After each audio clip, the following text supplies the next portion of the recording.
The Padres, the second half of the game last night, they were catching every ball whipped at them. I mean, Chicago had a 99% chance of winning in the sixth inning when they had the massive lead, and they ended up losing 9-8. It was just a slugfest shootout. But what's interesting, guys, is you dig in deeper into this box score, you can't really say it was a slugfest shootout. I mean, the Chicago Cubs put up 8 runs on 8 hits.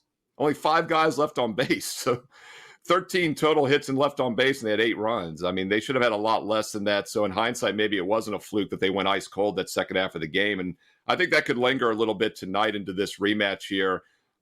Padres, yes, they put up 9 runs in that comeback, but once again, they started off ice cold the first half of the game. The Padres also had only 8 hits. So each team had only 8 hits, which is like average for baseball.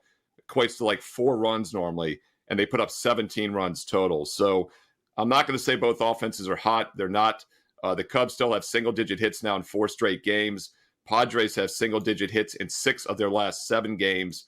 And I think that was a misleading high-score game last night. This is your late-night national TV game, 10 o'clock Eastern. Take a look at under 8 minus 120. And you might want to do it sooner than later because some of the sharper books around the world are now down to 7.5 minus 0.5. 8's not really a key number, but it's still better than 7.5. 8 under 20. Grab it while it's still available, Cubs and Padres.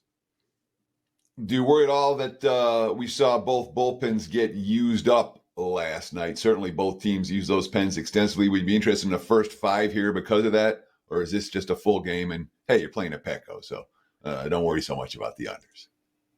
2 excellent points, Theodore. First of all, Petco under is always worth a look. As you know, it's a very pitcher-friendly park. But, yeah, the bullpens is the one concern for me in this game because they were both taxed last night. It's a quick turnaround in this situation. So, yeah, the first half line makes some sense. It's 4.5 under 25. Obviously, 5 would have been golden, but you're not going to get that when the game is 8. So you're still getting a pretty reasonable number with the total being 8 going down to 7.5.